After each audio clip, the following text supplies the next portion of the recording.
So,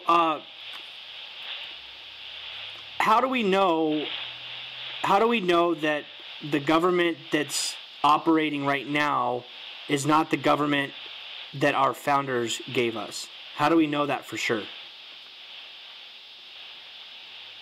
Well, it is the government. It's just that they're not operating within the limited territory of their scope.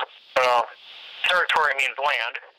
Article 1, Section 8, Paragraph 17 of the U.S. Constitution says where they can operate exclusive legislative authority, which means law-making authority and law enforcement authority. So they have a specific amount of pieces of land across the country. At one time, it was large.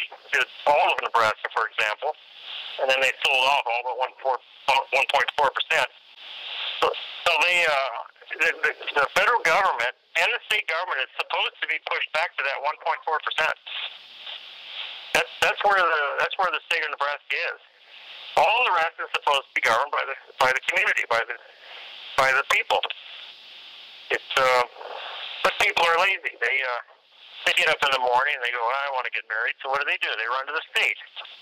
They don't search the scriptures of how to arrange a marriage structure. They're just lazy. And I blame the churches for almost all of this encroachment by the government, because they are not taught in the pulpit of proper biblical society structure. Yeah. We've got lazy. We've turned it over to a king. We've turned it over to we've delegated our education to a godless system. That godless system is breeding more and more degenerates, more and more people that are less likely to study the scriptures for a proper government. It goes downhill from there. You have to almost abandon it somewhat and put a fence up and start your own society again. You can do that right in the middle of any city in America. You got the freedom to do that. Start a society, conduct it biblically. No government can ever come to you and say that a biblical society is not valid. They're forbidden from doing that, not only by God, but by our own written laws in this country. Go ahead and ask a question. Okay. Now, that's great. I'm so glad we're going in this direction. Now, if some people would say, well, especially these atheists, and I've got some family members that have gotten tricked into this as well. They say, oh, well, there needs to be separation of church and state, and that's why the public school systems are allowed to teach lies about evolution. That's why you have to take the 10 Commandments down from the courthouse. That's why, you name it, that's the excuse, and atheists run with it, and they fooled everybody into thinking that. What do you say to those type of people that believe separation of church and state and then allowing communists or atheists to run amok and to corrupt our system? What would you say to those types? Those people have abandoned biblical instruction. The Bible clearly teaches that God wants to be invited and head chairman of every activity on earth. He wants to govern every activity on earth. And for them, and the founding fathers even knew that. The restriction of any church and state, the separation of church and state doesn't show up anywhere in the Constitution. It just shows up in some of their dialogues when they're putting the Constitution together. And they've expanded on it. They've distorted the founding fathers' floor debates and so forth. But the federal government was never given permission to establish any specific religion. Now, the states at that time weren't allowed to. This call is from the San Rosa County Sheriff's Office. Like at that time, if the state of Florida wanted to promote Protestant faith, they could do it. They had the authority to do it because they were a society that was being established, and they could do that. That doesn't mean Protestant had to be everywhere in the area of what you might call Virginia. But if that's where the state operated, they could do that. Of course, Nebraska, if the state chose to do that, it would only be 1.4% of the land. But they had every right to do that, as long as it was a Christian faith. They didn't have any permission to protect any faith other than the Christian faith. Our nation is not a religious nation by the founders' view. Our nation is a Christian nation. A biblical King James 1611 scriptures were the foundation of our country. It's a big lie to think that we are structured in such a way to promote any religion. That's a big lie.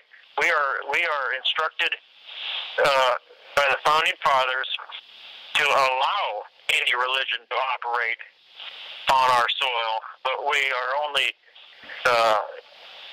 encouraged by the founding fathers to promote Christianity. Nowhere else does the founding fathers give any permission for any foundation of this country to promote anything other than Christianity. And let's say Mormonism does get established in our country. We are not supposed to promote that in any way at all. We're only supposed to allow it, and that's just part of it. Biblically, that's what Israel was allowed to do too. They were allowed to allow other religions to operate on their land, but if that religion would never do anything in direct conflict of God's law or Ten Commandments, they were dealt with as violators of law. But many religions can operate without violating God's Ten Commandments, at least in touching the society, and it's tolerated in this country. It shouldn't be promoted in any way. And it should be ostracized in many ways by the society, but you have 60 seconds remaining. If you didn't have that tolerance in there, it could lead to a dogmatic, difficult situation. So what do you say about the founders that helped write the Constitution, or at least frame it? They didn't believe in Christianity, so what are you talking about that this is a Christian country? That's absurd. And then also, because this is a Christian nation, this country is founded by Christianity, what would you say to people that go, well, then that means you want to stone homosexuals, that you want to kill children that are disobedient to their parents, and that would be most children. So if you could answer that, that would be great. Okay. In relationship to people that claim that many of the founding fathers that got together and tried to establish our society and how things are going to operate in this country as a republic form of government. Now, one thing to remember, that we have a republic form of government. That doesn't mean we have a republic form of society. We have a biblical society. Okay, your family union is a biblical society. There's nothing. The republic doesn't reach into the family. That's only related to the federal government, the dealing with the military and so forth. That's where the republic part starts touching. Of course, they want to get away from the republic, and the republic is supposed to assure that biblical standards and freedoms and God-given rights and so forth are supposed to be liberally protected for everybody on this land. And nobody can get together by a democratic vote and take any of that away from anybody. Now, as far as people that claim that many of the founding fathers are deists, they just simply don't know history. They're reading revisionist type books, and it's just a false. Just completely contrary to true history. Benjamin Franklin was probably the most. Jefferson and Benjamin Franklin were they were the only two people that were not strongly religious, compared to all the other signers of the Declarations and the Constitution. And both of them still wrote documents that they clearly were adhered to the Christian faith. They just flat out said that we may disagree with a lot of different things, but we clearly adhere to the Christian faith. So anyway, it doesn't even make what the founding fathers said We have biblical principles that have existed for thousands of years, 6,000 years, matter of fact, and clearly says that God created man. He wants man to take control of the every square inch of the earth and submit all that area to the governments of God.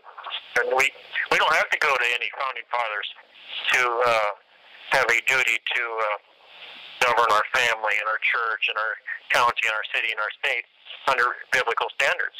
We don't have to even mention any man's name. All we got to do is say it's the Lord. Does that help a little bit? And, yes. And then as far as your homosexual, as far as punishment, these people that says, "Oh, you're crazy," to say that you're supposed to punish homosexuals, and then just don't let them leave that subject. What should we do with people that have that lifestyle? Well, then they start just having all these thousands of different ideals. Well, where'd you get that ideal? Well, it's just common sense. Or where'd you get that common sense? They don't have a foundation. If you talk to them long enough, they don't have any foundation at all.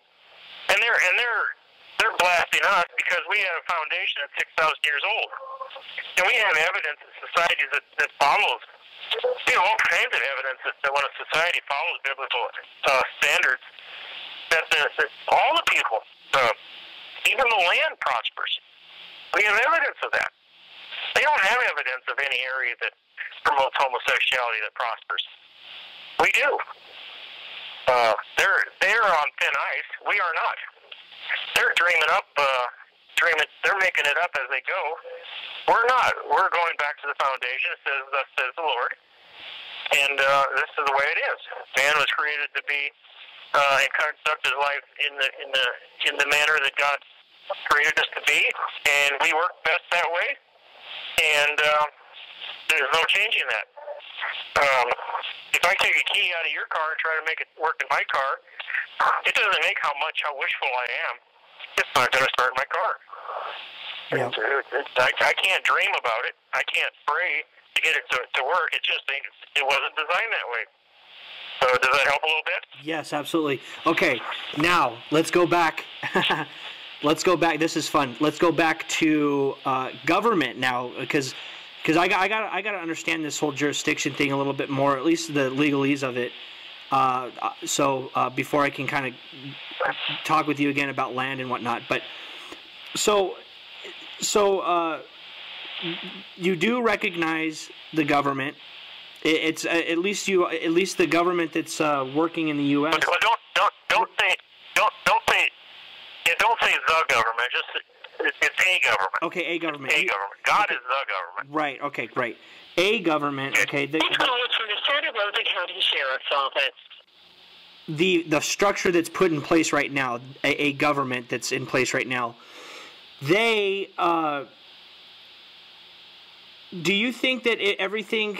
Well, hold on. Let me think about this question. It's spawning off like 5 different questions in my head. Okay, let's just do this. Let's get back. Let's get to this. What would you, when someone says that you're a sovereign citizen and that you're a terrorist, or anybody that believes in the Bible and that this is a Christian nation, anybody that believes in the Bible and it's a Christian nation is considered a terrorist in these guys, in these people's eyes that are running government right now. Okay, what do you say to the American people that are tired of the corruption and the IRS and everybody? They're tired of what's going on, all the corruption. What do you say to those type of people? And what's the correlation between quote unquote sovereign citizenship and these people that are just angry at government, at the corruption? Is there any way to correlate those two ideas together? What would you say to those people? What would you say to the average American that's upset? Well, Hitler wanted to conduct himself as a sovereign, so it can be misused easily. And a godly man can say he's trying to be a sovereign man too. But it just boils down to the definition of the word that they're using. When a godly man says he wants to conduct himself as a sovereign, he's really saying that he wants to yield completely to God's will in every area of his life, and applying that to everything he does, and try to encourage others. This call is from the Santa Rosa County Sheriff's Office. But when Hitler applied sovereignism, he wanted to kill everybody that didn't follow his way. So, but sovereignism is not the issue at all. It's submission to God's will. If everybody on earth submits to God's will, things will go well. If everybody in your household submits to God's will, things are going to generally go well. They're going to go better than if everybody was not following God's will. So it all boils down to everyone puts out a heart effort to follow God, and you're going to have a godly community.